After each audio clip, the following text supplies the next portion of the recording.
Hello വൺസിൻ്റെ short question സീരീസിലേക്ക് സ്വാഗതം. So നമ്മൾ ഈ സെഷനിൽ നോക്കുന്നത് യൂണിവേഴ്സിറ്റിക്ക്, അതായത് യൂണിവേഴ്സിറ്റി എക്സാം നടക്കാൻ പോകണല്ലോ, ആ ഒരു എക്സാമിന് ചോദിക്കാൻ സാധ്യതയുള്ള കുറച്ച് ക്വസ്റ്റ്യൻസ് ഡിസ്കസ് ചെയ്യാണ്. അപ്പോൾ നമ്മൾ ഈ ക്വസ്റ്റ്യൻസ് ചൂസ് ചെയ്യുന്നത് പ്രീവിയസ് ക്വസ്റ്റ്യൻസ് നോക്കി അതിൻ്റെ പാറ്റേൺ, അത് ഏതൊക്കെ ടോപ്പിക്കാണ് വീണ്ടും റൊട്ടേറ്റ് എഴുതുന്നതൊക്കെ നോക്കിയിട്ടാണ് നമ്മൾ ഈ ക്വസ്റ്റ്യൻസ് ചൂസ് ചെയ്യുന്നത്. അപ്പോൾ നമുക്ക് നോക്കാം. നമ്മുടെ ഇന്നത്തെ ടോപ്പിക്ക് മെക്കാനിക്സ് ഓഫ് സോളിഡ്സ്. അതിലെ മൊഡ്യൂൾ 1 ക്വസ്റ്റ്യൻസ് ആണ് നമ്മൾ ഈ ഒരു സെഷനിൽ ഡിസ്കസ് ചെയ്യുന്നത്. അപ്പോൾ മൊഡ്യൂൾ 1 എന്ന് പറയുമ്പോൾ എന്തൊക്കെയാണ് വരുന്നത്? ഇതാണ് നമ്മൾ മൊഡ്യൂൾ 1 സിലബസ്. സോ അതൊക്കെ വരുന്നുണ്ട്.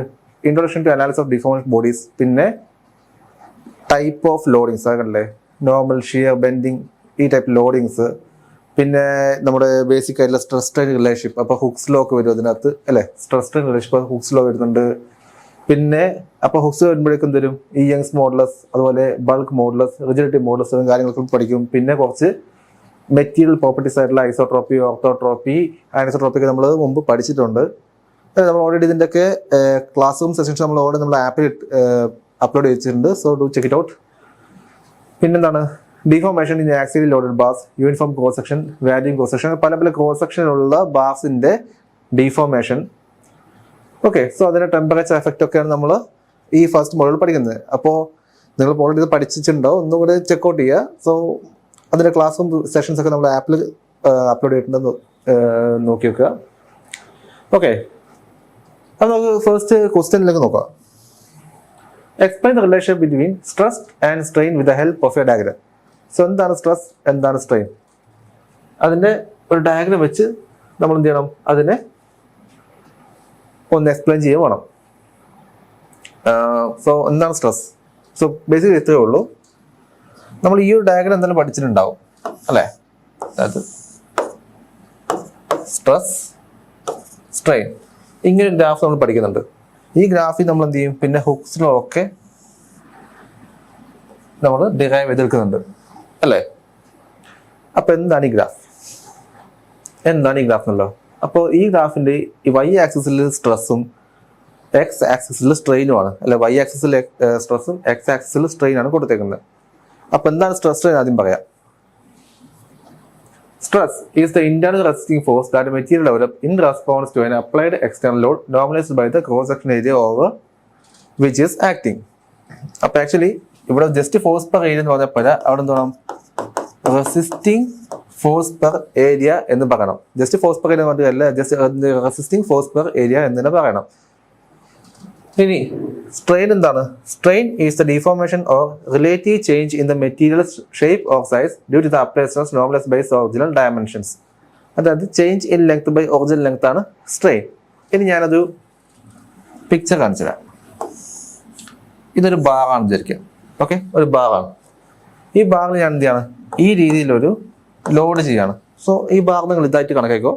ഇതെന്ത് ചെയ്യാണ്, ഞാൻ ഇവിടെ ഇങ്ങനെ അപ്പുറത്ത് ഇപ്പുറത്ത് ഇങ്ങനെ വലിക്കുകയാണ്. ഓക്കെ, സോ വലിക്കുമ്പോൾ എന്ത് ചെയ്യും, ഇതിനെന്തായാലും ഡീഫോർമേഷൻ ഉണ്ടാവും, അല്ലെ? ചെറിയൊരു ഡീഫോർമേഷൻ ഇതിനുണ്ടായി, ചെറിയൊരു ഡീഫോർമേഷൻ ഉണ്ടായി. അപ്പോൾ ഈ ചെറിയൊരു ഡീഫോർമേഷൻ ഉണ്ടല്ലോ, ഇതിനെയാണ് ഡെൽറ്റ എൽ ഞാൻ കാണിക്കുന്നത്. ഇതിന്റെ ഒറിജിനൽ ലെങ്തിനാണ് എൽ എന്ന് കാണിക്കുന്നത്. സോ ഡെൽറ്റ എൽ പിന്നെ ഒറിജിനൽ ലെങ്ത് എൽ. അപ്പൊ ഈ സ്ട്രെയിൻ എന്ന് പറയുമ്പോഴേക്കും ചേഞ്ച് ഇൻ ലെങ്ത്, അതായത് delta L divide by original length ആണ്, അതായത് ഇ എൽ ആണ്. Okay, change in length divide by ഈ ലെങ്ത് ആണ് എന്താ പറയുന്നത്, സ്ട്രെയിൻ എന്ന് പറയുന്നത്. അപ്പൊ സ്ട്രെസ് അവിടെ, ഈ സ്ട്രെസ് ഞാൻ കൊടുത്ത ഫോഴ്സ് ആക്ച്വലി എഫ്, ഞാൻ കൊടുത്ത ഫോഴ്സ് എന്താണ്, എഫ് എന്നുള്ള ഫോഴ്സ് ആണ് കൊടുത്തേക്കുന്നത്. അത് ആ ഫോഴ്സ് കാരണം എന്ത് ചെയ്യാണ്, ഈ ഒരു ഇലോങ്ങേഷൻ അല്ലെങ്കിൽ ഈ ഒരു ഡിഫോർമേഷൻ ഈ ഒരു ഫോഴ്സ് കാരണം അവിടെ ഡെവലപ്പ് ചെയ്യാണ്. അപ്പോൾ ഞാൻ ഈ ഫോഴ്സ് ടേക്കൺ ഓൺ യൂണിറ്റ് എടുത്താൽ മതിയോ? അതാണ് ആക്ച്വലി സ്ട്രെസ് എന്ന് പറയുന്നത്. ഈ ഒരു ഫോഴ്സ് ടേക്കൺ ഓൺ യൂണിറ്റ് വെച്ച് എന്താണ്, ജസ്റ്റ് പ്രഷറാണ്. ഞാനിപ്പോൾ ഒരു ലോഡ്, ഈ ലോഡ് എടുത്ത് ഞാൻ ഈ കൈക്ക് വെച്ച്, അല്ലേ, ഇങ്ങനെ കൈക്ക് ലോഡ് എടുക്കുകയാണ്. ആക്ച്വലി എന്താ വെച്ചാൽ നമ്മൾ പ്രഷർ അപ്ലൈ ചെയ്യുന്നത്, അത് ജസ്റ്റ് എന്താണ്, പ്രഷറാണ്. ഇവിടെ സ്ട്രെസ് എപ്പോഴാണ് ഡെവലപ്പ് ചെയ്യുക വെച്ചാൽ, ഇപ്പം ഞാൻ ഈ മെറ്റീരിയലിനെ ലോഡ് കൊടുത്തു, ഇതാ ഞാനിപ്പോൾ ഇങ്ങനെ ലോഡ് എടുത്ത് കളഞ്ഞു. ഈ മെറ്റീരിയൽ പഴയ ഷേപ്പിൽ തന്നെ ഇരിക്കല്ലേ, അതിനർത്ഥം ഞാൻ ഈ ലോഡ് കൊടുത്തപ്പോഴേക്കും ഇതിനകത്ത് വളരെ മൈക്രോസ്കോപ്പിക് ലെവലായിട്ടുള്ള ഒരു ഡിഫോർമേഷൻ ഉണ്ടായിട്ടുണ്ട്. ഞാൻ ഈ ലോഡ് എടുത്ത് കളഞ്ഞപ്പോഴേക്കും പഴയ പോലെ. സോ അതായത് മെറ്റീരിയൽ എന്തുണ്ട്, ഒരു ഇലാസ്റ്റിക് പ്രോപ്പർട്ടി ഉണ്ട്. എന്ന് പറഞ്ഞ് ഞാൻ ഈ മെറ്റീരിയൽ നന്നായിട്ട് വലിച്ചാൽ ഒരു ഘട്ടം കഴിയുമ്പോഴെന്താവും നിങ്ങൾക്കറിയാം, ഇത് ആദ്യം ഒന്ന് വലിയും പിന്നെ പൊട്ടും. അപ്പോൾ പർട്ടിക്കുലർ ലോഡ് റേഞ്ചിനകത്ത് ഈ മെറ്റീരിയൽ എന്ത് ചെയ്യും? ഇലാസ്റ്റിക് ബിഹേവിയർ കാണിക്കും. ഓക്കെ, ഒരു പർട്ടിക്കുലർ ലോഡ് റേഞ്ചിനകത്ത് ഈ മെറ്റീരിയൽ എന്ത് ചെയ്യും? ഇലാസ്റ്റിക് ബിഹേവിയർ കാണിക്കും. അപ്പോൾ ഞാൻ ഈ കൊടുത്ത ലോഡ് ആ ഒരു റേഞ്ചിലാണ് വിചാരിക്കുക, ഈ മെറ്റീരിയലിൻ്റെ ഇലാസ്റ്റിസിറ്റി നശിപ്പിക്കാത്ത ആ ഒരു റേഞ്ചിലാണ് ഞാൻ ഈ കൊടുത്ത ലോഡ് എന്ന് വിചാരിക്കുക. അപ്പോൾ ലോഡ് കൊടുത്തു, ഡിഫോർമേഷൻ ഉണ്ടായി. അപ്പോൾ ഇത് തിരിച്ച് വരണ്ടേ അകത്തോട്ട്? അപ്പോൾ ഞാൻ ഈ കൊടുക്കുന്ന ലോഡ് ഈ ഒരു ഡീഫോർമേഷൻ ഉണ്ടായല്ലോ, ആ ഡീഫോർമേഷൻ എന്ത് ചെയ്യണം? പഴയ ഷേപ്പിലാക്കണമെങ്കിൽ ഇത് എന്ത് ചെയ്യണം? ഈ റെസിസ്റ്റിംഗ് ഫോഴ്സ് കൊടുക്കണ്ടേ? അല്ലേ, ഈ ഡീഫോർമേഷൻ ഒഴിവായി ഇത് പഴയ ഷേപ്പിലേക്ക് തിരിച്ചു വരണമെങ്കിൽ അവിടെ എന്ത് വേണം? ഒരു റെസിസ്റ്റിംഗ് ഫോഴ്സ് ഈ മെറ്റീരിയലിനകത്ത് ഡെവലപ്പ് ചെയ്യണം. റെസിസ്റ്റിംഗ് ഫോഴ്സ് ഈ മെറ്റീരിയലിനകത്ത് ഡെവലപ്പ് ചെയ്യുക. ആ ഒരു resisting force taken on unit area ആണ് നമ്മൾ സ്ട്രെസ് എന്ന് പറയുന്നത്. അങ്ങനെ ഒരു ഡീഫോർമേഷൻ ഉണ്ടാവുന്നു, ആ ഡീഫോർമേഷനെ ഈ മെറ്റീരിയൽ റെസിസ്റ്റ് ചെയ്യുന്നുണ്ടെങ്കിൽ മെറ്റീരിയലിന് ഇന്റേണലി എന്ത് വേണം? ഒരു ഫോഴ്സ് അതിനകത്ത് ഡെവലപ്പ് ചെയ്യണം, തിരിച്ചാൽ പഴയ ഷേപ്പിലാവണം, അല്ലേ? ആ resisting force taken on unit area ആണ് നമ്മൾ സ്ട്രെസ് ആയിട്ട് എടുക്കുന്നത്. So sigma is equal to resisting force taken on unit area. Strain എന്താണ്? Change length by original length. അപ്പം നിങ്ങൾ ഇനി അന്വേഷിക്കുന്ന കാര്യം എന്താണ്? സ്ട്രെയിൻ കാരണമാണോ സ്ട്രെസ് ഉണ്ടാവുന്നത്? സ്ട്രെസ് കാരണമാണോ സ്ട്രെയിൻ ഉണ്ടാവുന്നത്? സോ അതിൻ്റെ എക്സ്പ്ലനേഷൻ ഇവിടെ തന്നെ വന്നു. സ്ട്രെസ് ഡെവലപ്പ് ചെയ്യാൻ കാരണം എന്താ? ആദ്യം ഇങ്ങനെ ഡീഫോർമേഷൻ ഉണ്ടായത് കൊണ്ടാണ് അവിടെ സ്ട്രെസ് ഡെവലപ്പിന് വന്നത്. എൽസ് അവിടെ ആ പ്രശ്നം ഉണ്ടാവുന്നില്ല. ഡീഫോർമേഷൻ ഉണ്ടായത് കൊണ്ടാണ് അവിടെ ആ സ്ട്രെസ് ഡെവലപ്പ് ചെയ്യേണ്ടി വന്നിരിക്കുന്നത്. എൽസ് അവിടെ പ്രശ്നം വരുന്നില്ല. ഓക്കെ, അപ്പൊ സ്ട്രെയിൻ ഉണ്ടാവണം. സ്ട്രെയിൻ ഉണ്ടാവണമെങ്കിൽ മാത്രമേ അവിടെ നിന്നുണ്ടാവുള്ളൂ സ്ട്രെസ് ഡെവലപ്പ് ആവുന്നുള്ളൂ. അതുകൊണ്ടാണ് ഈ ഗ്രാഫ് ഇങ്ങനെ വരാൻ കാരണം. ഈ ഗ്രാഫ് ഇങ്ങനെ വരാൻ കാരണം വെച്ചാൽ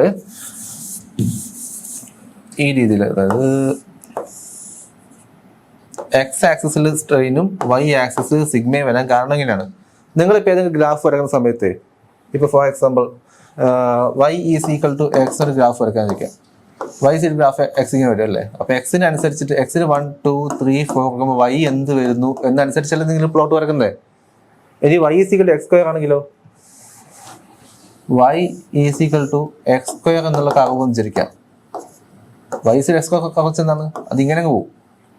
സോ നിങ്ങൾ വൈക്ക് 1 എടുക്കുമ്പോൾ, എക്സിന് 1 എടുക്കുമ്പോൾ വൈ 1, എക്സിന് 2 കൊടുക്കുമ്പോൾ വൈ 4 അല്ലേ? നിങ്ങൾ അങ്ങനെ വരച്ച് പോവുക. സോ എക്സിന്റെ വാല്യൂ എങ്ങനെ മാറുന്നു എന്നനുസരിച്ചാണ് വൈയിൽ നമ്മൾ വെച്ചത്. സോ എക്സ് എന്താണ്? ഒരു ഇൻഡിപെൻഡന്റ് ആക്സസും വൈ എന്താണ്? ഡിപ്പെൻഡന്റ് ആയിട്ടുള്ള ഒരു വാല്യൂ ആണ്.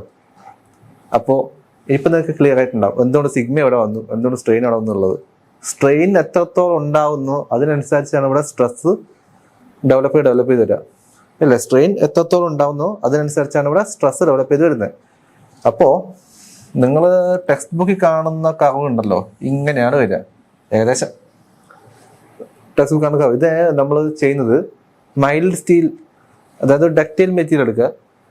ആ ഡക്റ്റൈൽ മെറ്റീരിയൽ എന്ത് ചെയ്യാണ്? നമ്മൾ ടെൻസൈൽ ലോഡ് കൊടുക്കുകയാണ്. സോ ഡക്റ്റൈൽ മെറ്റീരിയൽ എന്ത് ചെയ്യണം? നമ്മൾ ടെൻസൈൽ ലോഡ് കൊടുക്കുക. നിങ്ങൾ ചെയ്തിട്ടുണ്ടാവും ഈ യൂണിവേഴ്സൽ ടെസ്റ്റിംഗ് മെഷീനിൽ നിങ്ങൾ ടെൻസൈൽ ടെസ്റ്റ് ചെയ്തിട്ടുണ്ടാവും. ഓക്കെ, യൂണിവേഴ്സൽ ടെസ്റ്റിംഗ് മെഷീനുണ്ട്, നമ്മൾ എല്ലാ വർക്ക്ഷോപ്പും ചെയ്യുന്നതാണത്. അതിലെന്ത് ചെയ്യും? നമ്മൾ മൈൽഡ് സ്റ്റീലിൻ്റെ ബാർ വെക്കും. സോ മൈൽഡ് സ്റ്റീൽ ഒരു ഡക്റ്റൈൽ മെറ്റീരിയലാണ്. അപ്പോൾ എന്ത് ചെയ്യണം? ഇതിനെ വലിച്ച്, ഒരു ടെൻസൈൽ ലോഡ് കൊടുത്ത് വലിച്ച് എപ്പോഴാണ് ഫ്രാക്ചർ ആവുന്നത് അതുവരെയുള്ള സ്ട്രെസ് വാല്യൂസ് നമ്മൾ അനലൈസ് ചെയ്യും. അങ്ങനെയാണ് നമുക്ക് ഈ കർവ് കിട്ടുന്നത്. സോ ഈ കർവിൽ വെച്ചാൽ ആദ്യത്തെ ഒരു പോയിന്റ് പ്രൊപ്പോർഷണാലിറ്റി ലിമിറ്റ് എന്നുള്ളൊരു പോയിന്റാണ്, പിന്നെ ഇലാസ്റ്റിക് ലിമിറ്റ് എന്നുള്ള പോയിന്റാണ്, പിന്നെ ഇത് അപ്പറും ആൻഡ് ലോവർ ഈൽഡ് പോയിന്റ്സ് ആണ്. ഈൽഡ് പോയിന്റ്സ് ഇത് അൾട്ടിമേറ്റ് വാല്യൂ, ഇത് ഫ്രാക്ചർ പോയിന്റ്. അപ്പോൾ പ്രൊപ്പോർഷണാലിറ്റി ലിമിറ്റിലുള്ള ഒരു ഫീച്ചർ എന്താ വെച്ചാൽ അവിടെ വരെ ഈ ഗ്രാഫ് സ്ട്രൈറ്റ് ലൈൻ ആവും. അതിന് മേലേക്ക് ചെറിയൊരു കർവേച്ചർ ഉണ്ടാവും. ബട്ട് ഒരു പോയിന്റ് ഉണ്ടോ, ഇലാസ്റ്റിക് ലിമിറ്റിന്റെ പോയിന്റ് ഉണ്ടോ, ആ പോയിന്റ് വരെ ഈ മെറ്റീരിയൽ എന്ത് ചെയ്യും? നമ്മൾ കൊടുത്ത ലോഡ് ഒഴിവാക്കിയാൽ പഴയ ഷേപ്പിലേക്ക് തിരിച്ചു വരും. അത് ഈ പോയിന്റ് വരെ നടക്കുള്ളൂ. പിന്നെയുള്ളതാണ് ഈൽഡ് പോയിന്റ്സ്. ഈൽഡ് പോയിന്റ്സിൽ അതായത് ഇതിന് മേലെ പോയി കഴിഞ്ഞാൽ പിന്നെ സാധനം പെർമനൻ്റ്ലി അത് ഡീഫോർമേഷനായി കഴിഞ്ഞു. ഈ പോയിന്റ്സിന് മേലെ പോയി കഴിഞ്ഞാൽ പിന്നെയുള്ള എന്താ? അൾട്ടിമേറ്റ് ഫ്രാക്ചർ ആണ്. പിന്നെയും നമ്മൾ വലിക്കുന്നതോറും ഇത് നിങ്ങൾക്ക് കാണാം, ഇതിങ്ങനെ വലിഞ്ഞ് വരുന്ന കാണാൻ പറ്റും. എന്നിട്ട് എന്ത് ചെയ്യും? കുറച്ച് കഴിയുമ്പോഴേക്കും അൾട്ടിമേറ്റ് എത്തി അതിന് താഴെ ഒരു പോയിന്റിലെന്നാവും അത് ഫ്രാക്ചർ ആവും. സോ ഇത്രയും ഡാറ്റയാണ് നമുക്ക് ഈ ഒരു സ്ട്രെസ് സ്ട്രെയിൻ കർവിൽ നിന്ന് നമ്മൾ എടുക്കാനുള്ളത്. അപ്പോൾ കണ്ടോ, റീജിയൻ കണ്ടോ, elastic region proportional to yield point. In this region stress is directly proportional to strain. അതുകൊണ്ടാണ് സ്ട്രെയിറ്റ് ലൈൻ തന്നെ വരുന്നത്. സ്ട്രെസ്സും സ്ട്രെയിനും പ്രൊപ്പോർഷണൽ ആവുന്നതുകൊണ്ടാണ് ഈ ഒരു ഏരിയ ഈ ഒരു ലൈൻ സ്ട്രെയിറ്റ് ലൈനായി വരുന്നത്. Stress is directly proportional strain. ഇതിനാണ് നമ്മൾ എന്താ പറയുക, ഹുക്സ് ലോ എന്ന് പറയുക. സ്ട്രെസ് പ്രൊപ്പോർഷണൽ ടു സ്ട്രെയിൻ, ഇതാണ് ഹുക്സ് ലോ എന്ന് പറയുന്നത്. സോ പ്രൊപ്പോർഷണാലിറ്റി സൈൻ മാറ്റാൻ വേണ്ടിയിട്ടാണ് ഈ ഒരു യങ്സ് മോഡുലസ് എന്നുള്ള ഒരു ഫാക്ടർ കൊണ്ടുവരുന്നത്. ഇ എന്നുള്ള യങ്സ് മോഡുലസ് എന്നുള്ള ഒരു ഫാക്ടർ കൊണ്ടുവരുന്നത്. E is the Young's modulus. Okay, the material return to its original shape once the load is removed. ഞാൻ പറഞ്ഞല്ലോ, മെറ്റീരിയൽ എന്ത് ചെയ്യും, ആ ഒറിജിനൽ ഷേപ്പിലേക്ക് തിരിച്ചു വരും. പിന്നെ the region ends at the proportional limit of elasticity after which the linear relationship may cease but the material can still fully recover. So proportional limit കഴിഞ്ഞ് elasticity എത്തുന്നത് വരെയും നമുക്ക് അവസരമുണ്ട്. ആ ലോഡ് ഒഴിവാക്കി കഴിഞ്ഞാലും ആ മെറ്റീരിയൽ എന്ത് ചെയ്യും, പഴയ ഷേപ്പിലേക്ക് തിരിച്ചു വരും. ബട്ട് ഇതുവരെ സ്ട്രെയിറ്റ് ലൈൻ ആയിരുന്ന ആ കർവ് ഇതിനപ്പുറത്തേക്ക് എന്താവും, ചെറിയൊരു കർവ് വെച്ചത് കാണിക്കും.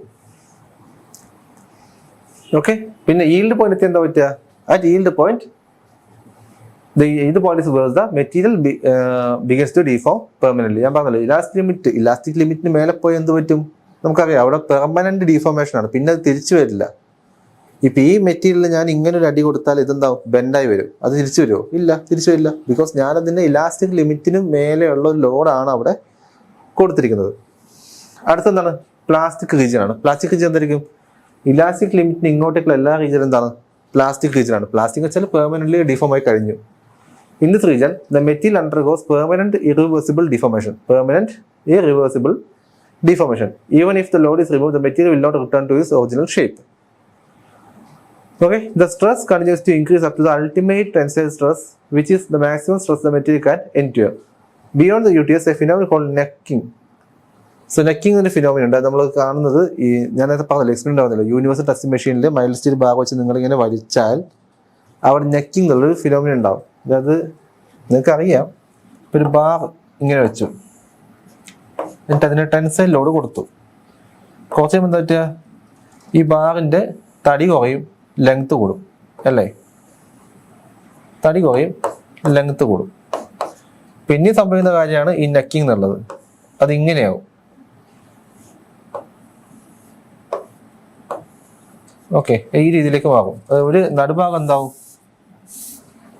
ഈ ഒരു സെൻട്രൽ പോർഷൻ ഒന്ന് തിന്നായി വരും. എന്നിട്ട് ഇവിടുന്ന് അങ്ങ് പൊട്ടും. അവിടുന്ന് പൊട്ടുമ്പോൾ ഈ ഷേപ്പിലേക്കാണ് ഉണ്ടാവുക. ഇതിനെ കപ്പ് ആൻഡ് കോൺ ഫെയിൽ എന്നൊക്കെ പറയും. സോ ഇതൊക്കെ നമുക്ക് ഇവിടെ കാണാൻ പറ്റും. ഇത് എപ്പോഴാണ് കാണാൻ പറ്റുക, ഡക്റ്റൈൽ മെറ്റീരിയൽ നിങ്ങൾ ഇങ്ങനെ വലിച്ചു പൊട്ടിക്കുകയാണെങ്കിൽ മാത്രമേ ഇതൊക്കെ കാണാൻ പറ്റുള്ളൂ. ബ്രിറ്റിൽ മെറ്റീരിയലാണ് നിങ്ങൾ ചെയ്യുന്നെങ്കിൽ ഇത്രയൊന്നും പോകത്തില്ല. ബ്രിറ്റിൽ മെറ്റീരിയലിന്റെ കേസിൽ ഈ സ്ട്രെസ് സ്ട്രെയിൻ കർവ് എന്ന് പറയുന്നത് ഇത്ര ഉണ്ടാവുള്ളൂ. കാരണം ബ്രിറ്റിൽ മെറ്റീരിയൽ എന്തില്ല, ഈ വലിഞ്ഞു നിൽക്കാനുള്ള കപ്പാസിറ്റി ഇല്ല. അവിടെ അതെന്ത് ചെയ്യും, അതവിടെ തീരും.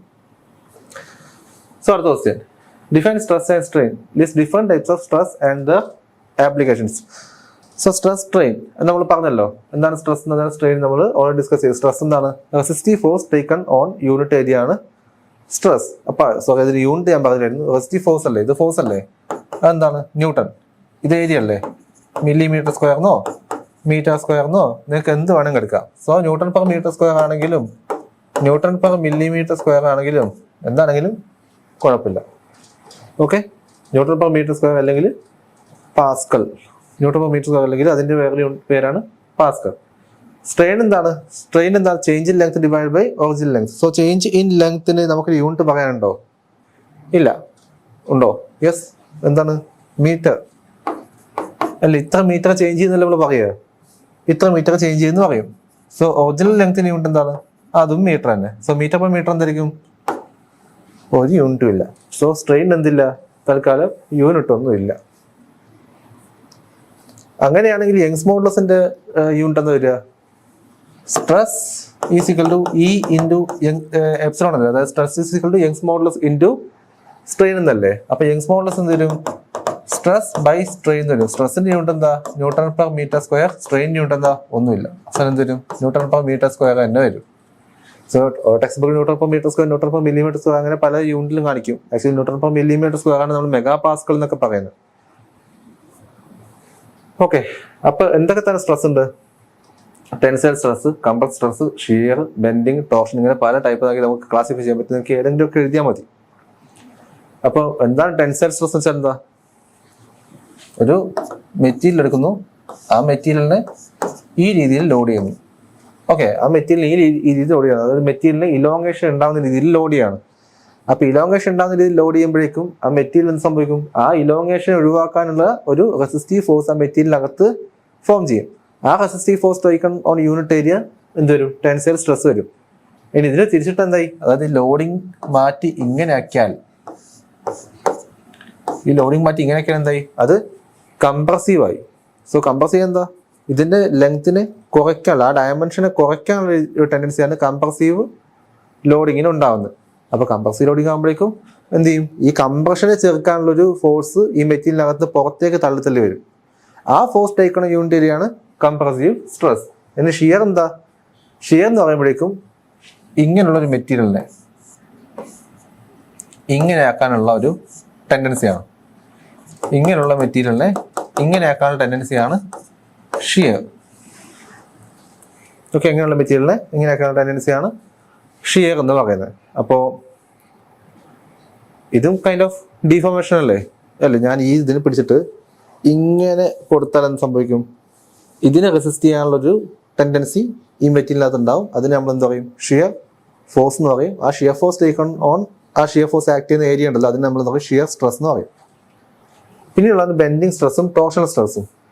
ബെൻഡിങ് എന്ന് വെച്ചാൽ ഞാൻ ഈ ഒരു ബാറിനെ, അതായത് ഇങ്ങനെ ഒരു ബാറിനെ ഞാൻ ഇങ്ങനെ ആക്കാൻ ട്രൈ ചെയ്യണം അല്ലേ? ഇങ്ങനെ ഒരു ബാറിന് ഇങ്ങനെ ആക്കാൻ ട്രൈ ചെയ്യുമ്പോഴേക്കും ഇതിനകത്ത് എന്തുണ്ടാവുക? ഇങ്ങനെ ഈ ബാറിന് ഇങ്ങനെ ആക്കാൻ ട്രൈ ചെയ്യുമ്പോഴേക്കും ഇതിന്റെ മേലെ ഉള്ള ഫൈബേഴ്സ് ഉണ്ടല്ലോ, അത് ചുരുങ്ങുന്നതാണ് നിങ്ങൾക്ക് അല്ല, അതിന് ലെങ്ത് കുറയും. അതുപോലെ താഴെയുള്ള ഫൈബേഴ്സിന്റെ ലെങ്ത് കൂടും. മേലെയുള്ള ഫൈബേഴ്സിന്റെ ലെങ്ത് കുറയും, താഴെയുള്ള ഫൈബേഴ്സിന്റെ ലെങ്ത് കൂടും. അപ്പൊ പറയുമ്പോഴേക്കും നമുക്ക് ഈ ടെൻസൈൽ കംപ്രഷൻ അതൊക്കെ തന്നെ കിട്ടുന്നത് അല്ലേ? താഴെ മേൽഭാഗത്താണ് കംപ്രഷനാണ്, താഴെ ഭാഗത്ത് ടെൻഷൻ ആണ്. സോ ഓരോ ഫൈബറായിട്ട് ഇതിനെ ലെയർ ആക്കി മാറ്റി ഓരോ ഫൈബർ എടുത്ത് നോക്കുകയാണെങ്കിൽ ഈ മേലത്തെ ഫൈബറിൽ കംപ്രഷനും കാണാം, താഴത്തെ ഫൈബറിൽ ടെൻഷനും കാണാം. സോ അതെന്ത് ചെയ്യും? മെറ്റീരിയൽ അതിനെ ഒബ്വിയസ്ലി റെസിസ്റ്റ് ചെയ്യും. ആ റെസിസ്റ്റീവ് ഫോഴ്സ് ആയിക്കൊണ്ട് യൂണിറ്റ് എന്തായി? ബെൻഡിങ് സ്ട്രെസ് ആയി. സിമിലർലി ഞാൻ ഈ ഒരു ബാറിനെ പിടിച്ച് ഇങ്ങനെ തിരിക്കുകയാണ്. നിങ്ങൾക്ക് നമ്മൾ തോർത്തൊക്കെ പിഴിയുന്ന പോലെ, ഇങ്ങനെ തുണിയൊക്കെ പിഴിയുന്ന പോലെ ഇങ്ങനെ എടുത്ത് കറക്കി നോക്കും, ഇങ്ങനെ ഒന്ന് ട്വിസ്റ്റ് ചെയ്ത് നോക്കുക. അപ്പൊ അവിടെ ഉണ്ടാകുന്ന സാധനമാണ് ഈ ടോർഷൻ. അത് കാരണം സംഭവിക്കും മെറ്റീരിയൽ എന്തായാലും ഡീഫോർമേഷൻ ഉണ്ടാവുന്നുണ്ട് അല്ലേ? ഞാൻ പറഞ്ഞു ഡീഫോർമേഷൻ ഉണ്ടാവുന്നുണ്ടെങ്കിൽ അവിടെ സ്ട്രെസ് ഡെവലപ്പ് ചെയ്യും. സോ ഡീഫോർമേഷൻ ആണ് സ്ട്രെസ്സിന് കാരണം. ഇങ്ങനെ ഒരു കണ്ടീഷൻ കൊടുക്കുന്ന സമയത്ത് ആ മെറ്റീരിയലിൽ എന്ത് ഡീഫോർമേഷൻ ഉണ്ടായോ ആ ഡീഫോർമേഷൻ കാരണം എന്ത് സ്ട്രെസ് ഡെവലപ്പ് ചെയ്യുന്നോ അതാണ് ടോർഷണൽ സ്ട്രെസ് എന്ന് പറയുന്നത്. അപ്പൊ നോക്കിയേ, ടെൻസൈൽ സ്ട്രെസ് എന്താ?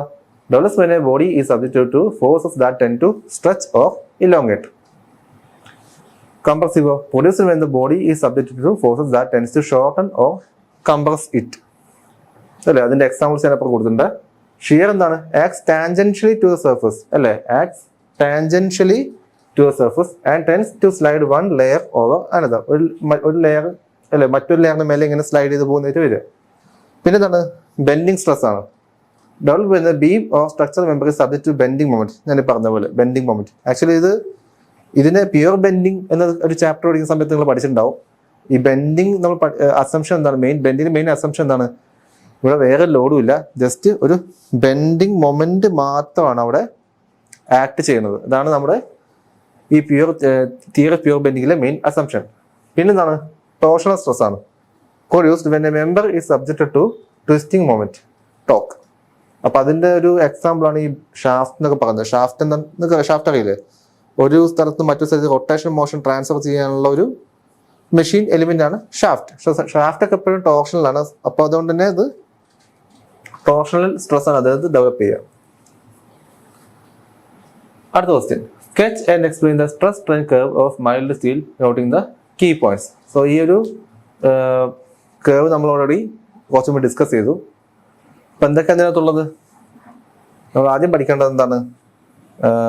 ഒരു പ്രൊപ്പോർഷണാലിറ്റി ലിമിറ്റ് പഠിക്കണം, പിന്നെ ഇലാസ്റ്റിക് ലിമിറ്റ് പഠിക്കണം. സോ പി എൽ എന്ന് ഉദ്ദേശിക്കുന്നത് പ്രൊപ്പോർഷണാലിറ്റി, പി എൽ എന്ന് പറയുന്നത് പ്രൊപ്പോർഷണാലിറ്റി ലിമിറ്റും ഇ എൽ എന്ന് പറയുന്നത് ഇലാസ്റ്റിക് ലിമിറ്റും ആണ്. സോ പി എൽ എന്ന് പറയുന്നത് പ്രൊപ്പോർഷണാലിറ്റി ലിമിറ്റും ഇ എൽ എന്ന് പറയുന്നത് ഇലാസ്റ്റിക് ലിമിറ്റും ആണ്. അപ്പോൾ പ്രൊപ്പോർഷണാലിറ്റി ലിമിറ്റ് മേലാണ് ഇലാസ്റ്റിക് ലിമിറ്റ് വരിക. പിന്നെന്താ? പിന്നെ ഈൽഡ് പോയിന്റ് കാണാം, അൾട്ടിമേറ്റ് പോയിന്റ് കാണാം, ഫ്രാക്ചർ കാണാം. അപ്പോൾ ഇതിൽ പ്രത്യേകം പറയുന്നത് മൈൽഡ് സ്റ്റീൽ റോഡിനെ പറ്റിയാണ്. സോ ഈ മൈൽഡ് സ്റ്റീൽ റോഡിനെ പറ്റി ചോദിക്കും, കാരണം ഇതൊരു ഡക്റ്റൈൽ മെറ്റീരിയലാണ്. മൈൽഡ് സ്റ്റീൽ ഒരു ഡക്റ്റൈൽ മെറ്റീരിയലാണ്. ഡക്റ്റൈൽ മെറ്റീരിയലാണ്. പിന്നെ ഡക്റ്റൈൽ മെറ്റീരിയൽ കൂടെ എന്താ? അതിങ്ങനെ വലിഞ്ഞു നിൽക്കില്ല. ലോഡ് കൊടുക്കുന്നതനുസരിച്ച് എന്ത് ചെയ്യും? അതിന്റെ ലെങ്ത് കൂടി വരും. അപ്പോൾ ഈ ആക്സിസ് സ്ട്രെസ് കൊടുത്ത് സ്ട്രെയിൻ കൊടുത്തു. നമ്മൾ എന്ത് ചെയ്യാണ്? ഇതിനെ ഈ ലോഡ് കൊടുത്ത് ഞാനിത് വലിക്കുമ്പോഴേക്കും, അല്ലേ, ഞാൻ ഈ ഒരു ഡക്റ്റൈൽ മെറ്റീരിയലിന്റെ ഈ മൈൽഡ് സ്റ്റീലിന്റെ ബാറിനെ ഞാനിങ്ങനെ ലോഡ് കൊടുത്തിങ്ങനെ വലിക്കുമ്പോഴേക്കും എന്താ പറ്റുക? ഇതിനിങ്ങനെ ലോഡ് കൊടുത്ത് വലിക്കുമ്പോൾ ഞാൻ അതിലേക്ക് സ്ട്രെസ്സാണ് സ്ട്രെയിനാണ് ഇമ്പാർട്ട് ചെയ്യുന്നത്. ലോഡ് കൊടുത്ത് വലിക്കുമ്പോൾ ഞാൻ അതിലേക്ക് സ്ട്രെയിനാണ് ഇമ്പാർട്ട് ചെയ്യുന്നത്. സോ സ്ട്രെയിൻ ഉണ്ടാകുമ്പോഴേക്കും ആ മെറ്റീരിയൽ എന്ത് ചെയ്യും? അതിനെ റെസിസ്റ്റ് ചെയ്യാൻ വേണ്ടി മാക്സിമം ശ്രമിക്കും. അങ്ങനെ റെസിസ്റ്റ് ചെയ്യുമ്പോൾ അതിനകത്ത് സ്ട്രെസ് ഡെവലപ്പ് ആവും. ആ സ്ട്രെസ് നമ്മൾ എന്ത് ചെയ്യും? ഇവിടെ ഇങ്ങനെ പ്ലോട്ട് ചെയ്യും. സോ എത്രത്തോളം നമ്മൾ സ്ട്രെയിൻ ചെയ്യുന്നോ അത്രത്തോളം അതിൻ്റെ സ്ട്രെസ് ഡെവലപ്പ് ചെയ്യും. ആ സ്ട്രെസ്സിന് നമ്മൾ ഇങ്ങനെ പ്ലോട്ട് ചെയ്യുമ്പോഴാണ് നമുക്ക് ഈ കർവ് കിട്ടുന്നത്. സോ ഫസ്റ്റ് കുറേ സമയം എന്തിരിക്കും? പ്രൊപ്പോർഷണാലിറ്റി ലിമിറ്റിലുണ്ടാവും. അതായത് സ്ട്രെസ്സും സ്ട്രെയിനും പ്രൊപ്പോർഷണൽ ആയിരിക്കും. നമുക്ക് സ്ട്രെയിറ്റ് ലൈൻ കിട്ടും. പിന്നെ അതിന് മേലേക്ക് പോകുമ്പോഴേക്കാണ് ഈ ഇലാസ്റ്റിക് ലിമിറ്റൊക്കെ എത്തുക. സോ ഇലാസ്റ്റിക് ലിമിറ്റൊക്കെ എത്തുമ്പോഴേക്കും ആ മെറ്റീരിയൽ ഇലാസ്റ്റിക് പ്രോപ്പർട്ടിയാണ് നഷ്ടപ്പെടും. പക്ഷെ ഇതിനിടയ്ക്ക് എന്തായിരിക്കും? ഈ പ്രൊപ്പോർഷൻ ഇവിടെ വരെ സ്ട്രെയിറ്റ് ലൈൻ അല്ലേ? അല്ല, ഈ പ്രൊപ്പോർഷണാലിറ്റി ലിമിറ്റ് വരെ എന്താണ്? ഈ കർവ്, ഈ ഗ്രാഫ് എന്താണ്? ഒരു സ്ട്രെയിറ്റ് ലൈൻ ആണ്. ആ സ്ട്രെയിറ്റ് ലൈൻ എന്ന സ്വഭാവം അവിടെ നഷ്ടപ്പെടും. അതിനുശേഷം ഇവിടുന്ന് മേലേക്ക് ഇലാസ്റ്റിക് ലിമിറ്റ് എത്തുമ്പോഴേക്കും അത് കർവായി മാറും. ചെറിയൊരു കർവേച്ചർ വന്നിട്ടുണ്ടാവും. പിന്നെ അങ്ങോട്ട് ഫുള്ള് കർവാണ്. ഇവിടെ എത്തുമ്പോഴേക്കും എന്താ? ഈ ഇലാസ്റ്റിക് ലിമിറ്റ് കഴിഞ്ഞാൽ പിന്നെ അവിടെ എന്താണ്? പ്ലാസ്റ്റിക് റീജിയൻ ആണ്. അവിടെ മുതൽ പെർമനന്റ് ഡീഫോർമേഷനിലേക്കാണ് പോവുക. പിന്നെ അങ്ങോട്ടേക്ക് നീണ്ട് അതായത് വലിഞ്ഞു പോകും. ഒരു പോയിന്റ് വരെ താങ്ങി നിൽക്കും മെറ്റീരിയൽ, അതേപോലെ താങ്ങി നിൽക്കും. പിന്നെയാണ് ഞാൻ നേരത്തെ പറഞ്ഞ നെക്കിംഗ് എന്നുള്ള ഒരു പരിപാടി സ്റ്റാർട്ട് ചെയ്യുന്നത്. സോ അൾട്ടിമേറ്റ് പിന്നെ നെക്കിംഗ് കഴിഞ്ഞാൽ പിന്നെ എന്താവും? അത് രണ്ട് പീസാവും. രണ്ട് ഈ മെറ്റീരിയലിനെ, ഈ ഡക്റ്റൈൽ മെറ്റീരിയൽ ടെൻസൈൽ ലോഡിൽ ഫെയിൽ ആകുമ്പോഴാണ് നമുക്ക് കിട്ടുക കപ്പ് ആൻഡ് കോൺ ഫെയിലിയർ എന്നുള്ള അവിടെ സാധനം കിട്ടുന്നത്. കപ്പ് ആൻഡ് കോൺ ഫെയിലിയർ ഞാൻ തൊട്ടുമുമ്പ് കാണിച്ച മുമ്പത്തെ ക്വസ്റ്റ്യനിൽ ഞാൻ ഡിസ്കസ് ചെയ്ത കപ്പ് ആൻഡ് കോൺ. ഇതാണ് കപ്പ്, ഇതാണ് കോൺ. അപ്പോൾ നെക്സ്റ്റ് ക്വസ്റ്റ്യൻ നോക്കാം. Define resilience, proof resilience and significance in materials. അപ്പോൾ ഇത് മെറ്റീരിയൽ പ്രോപ്പർട്ടിയെ പറ്റി ചോദിക്കുന്നത്. എന്താണ് resilience? Resilience is the ability of the material to absorb energy when it is deformed elastically and to release the energy upon unloading. അല്ലേ? അതായത് ഒരു material നമ്മൾ ലോഡ് ചെയ്യുമ്പോഴേക്കും എത്ര എനർജി അബ്സോർബ് ചെയ്യാൻ പറ്റും. എന്നിട്ട് എന്ത് ചെയ്യണം? ലോഡ് എടുത്തു കഴിഞ്ഞാൽ എന്ത് ചെയ്യണം? തിരിച്ച് ആ പഴയ ഷേപ്പിലേക്ക് ആവാൻ ടെൻഡൻസി ഉണ്ടാവുമല്ലോ, ആ എനർജി എന്ത് ചെയ്യണം? റിലീസ് ചെയ്യുകയും വേണം. ഇതിൻ്റെ എബിലിറ്റിയാണ് resilience. It represents the material's capacity to withstand sudden or impact load without permanent deformation. Without permanent deformation. So ഒരു ഇതിലേക്ക് ഒരു ലോഡ് ഞാൻ കൊടുക്കുകയാണ്, അല്ല ഇതിലേക്ക് ഇപ്പം ഞാൻ ലോഡ് കൊടുത്തു, ഈ പാനലിലേക്ക് ഞാൻ ലോഡ് കൊടുക്കുകയാണ്. ഇപ്പം എന്തുണ്ട്? പഴയ ഷേപ്പ് തന്നെ ഉള്ളത്.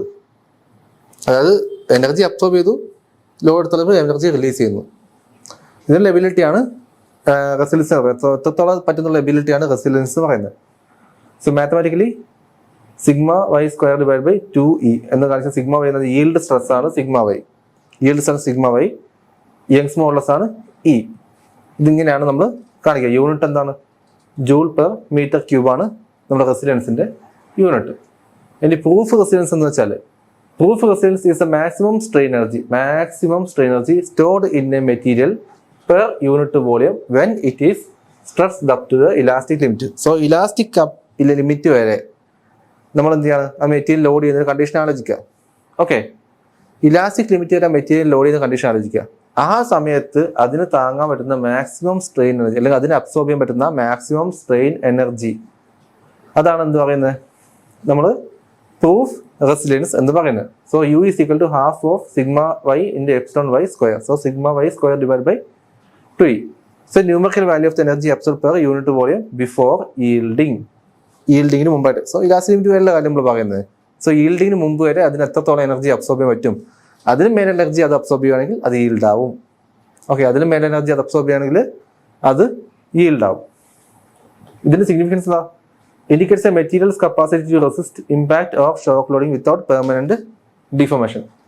പിന്നെന്താ, high resistance material are desirable in components like spring, shock absorbers and coupling elements. അല്ലേ, അതെന്താ ഇടയ്ക്കിടയ്ക്ക് ഷോക്ക് ലോഡിംഗ് വരുന്ന കമ്പോണൻസ് ആണ്. സോ ഷോക്ക് ലോഡിംഗ് വരുന്ന കമ്പോണന്റ് നമ്മൾ ഡിസൈൻ ചെയ്യുമ്പോൾ നമ്മൾ ചൂസ് ചെയ്യേണ്ട മെറ്റീരിയൽ ഒബ്വിയസ്ലി ഹൈ റെസിസ്റ്റൻസ് ഉള്ള മെറ്റീരിയൽ ആവണം.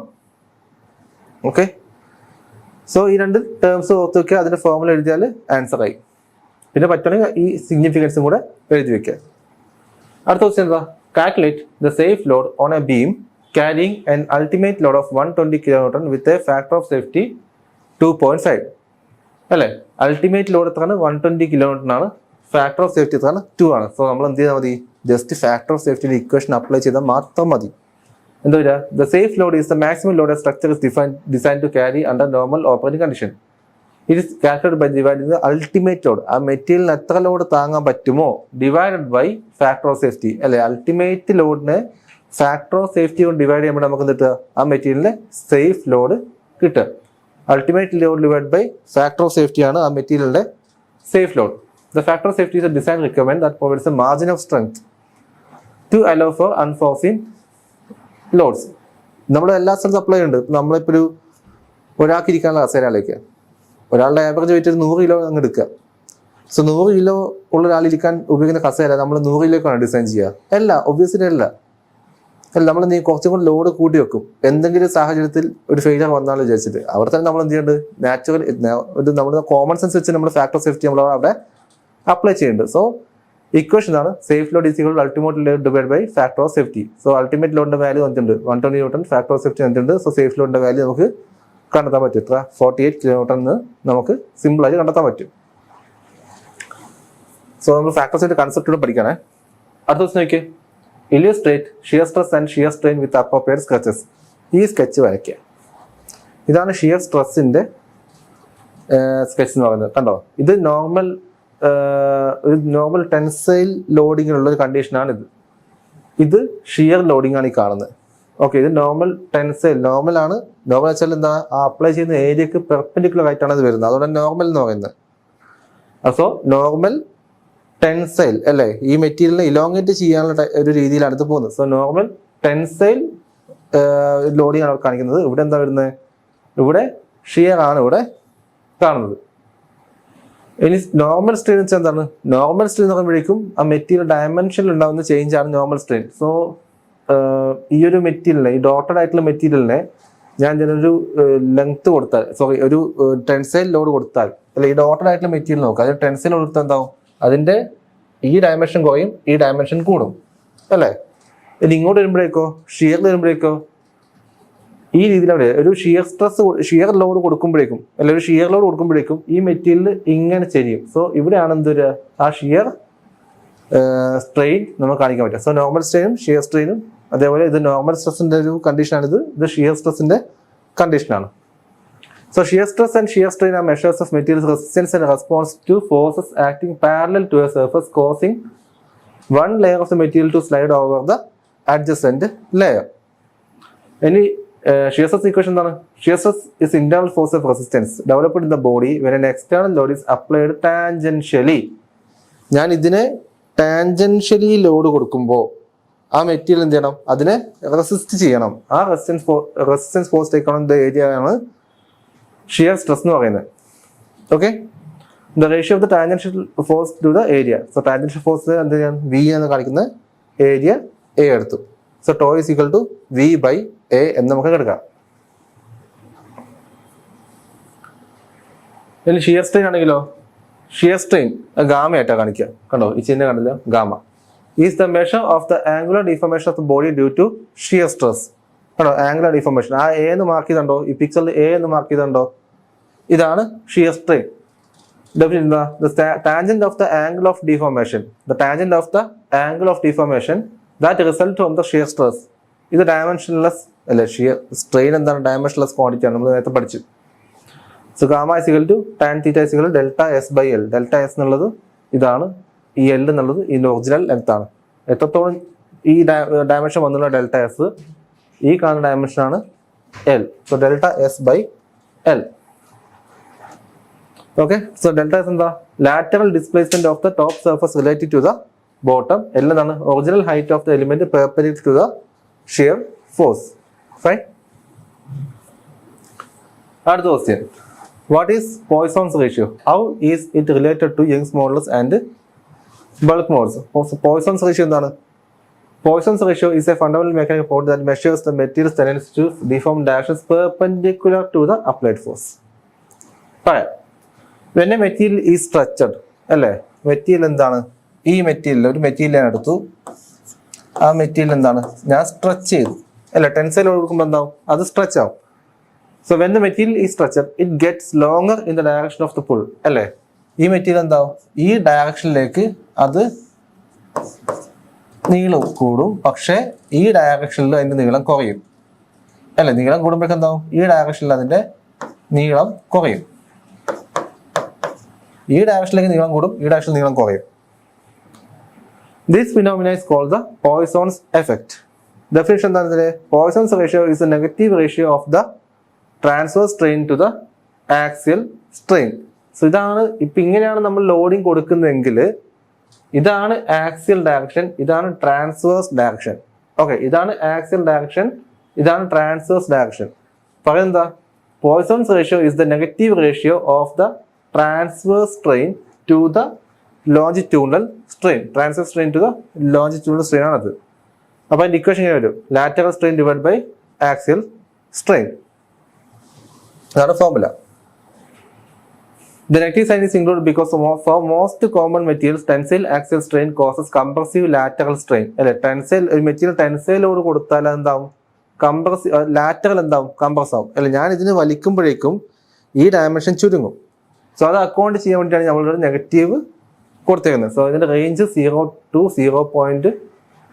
അല്ലെ, for most isotropic materials, elastic materials, Poisson's ratio lies between 0 and 0.5. 0 to 0.5 ഇടയിലാണ് അതിന്റെ മാക്സ് റേഞ്ച് പൊതുവെ വരാറ്.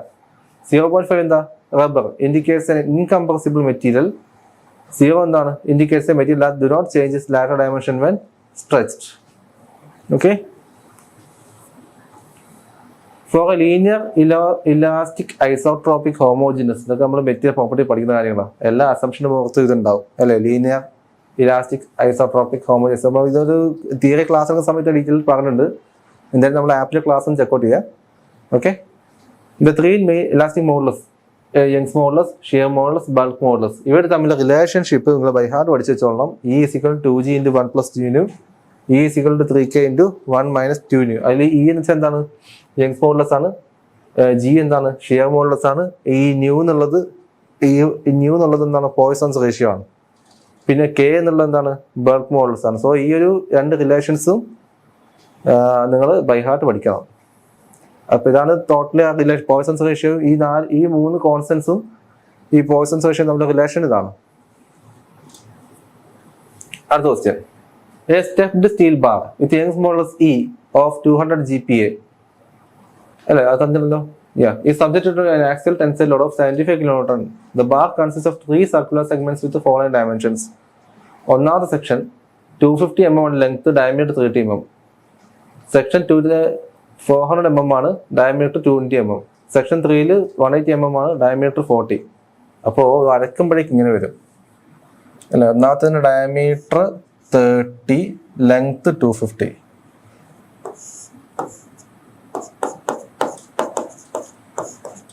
Okay, length 250. രണ്ടാമത്തതിൻ്റെ ഡയമീറ്റർ 20, ഇപ്പൊ കുറച്ചുകൂടി ചെറുതായി അല്ലേ.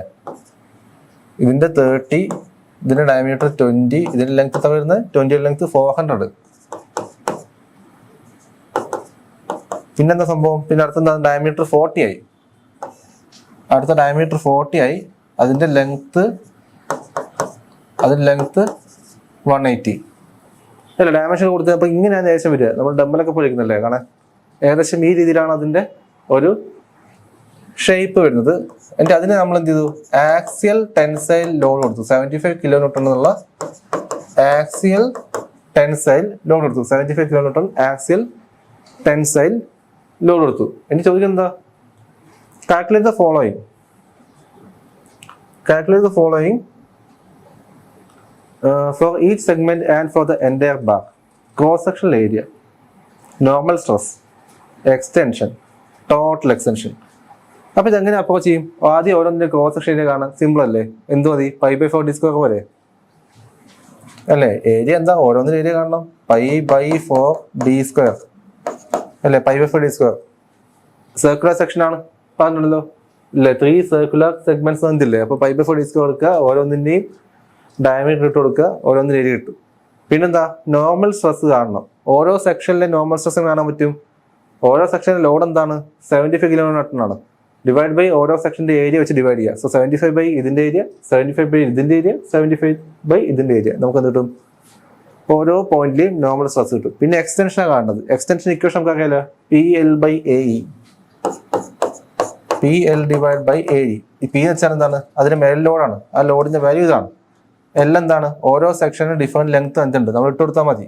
ഏരിയ എന്താണ്? ഓരോ സെക്ഷനും ഡിഫറെന്റ് ഏരിയ നമ്മൾ കണ്ടുപിടിക്കുന്നുണ്ട്, അത് ഇട്ട് കൊടുത്താൽ മതി. യങ്സ് മോഡുലസ് എന്താ? എല്ലാത്തിനും ഒരേ യങ്സ് മോഡുലസ് ആണ്. സോ നിങ്ങൾക്ക് എന്ത് ചെയ്യാം, ഓരോ സെപ്പറേറ്റ് സെക്ഷൻ്റെയും എക്സ്റ്റൻഷൻ നിങ്ങൾക്ക് സെപ്പറേറ്റ്ലി കാണാൻ പറ്റും. എന്ത് ചെയ്യാം, ഫൈനലി ടോട്ടൽ എക്സ്റ്റൻഷൻ പറയുമ്പോൾ എന്തായിരിക്കും? അതെല്ലാം കൂടി അങ്ങ് ആഡ് ചെയ്യാം.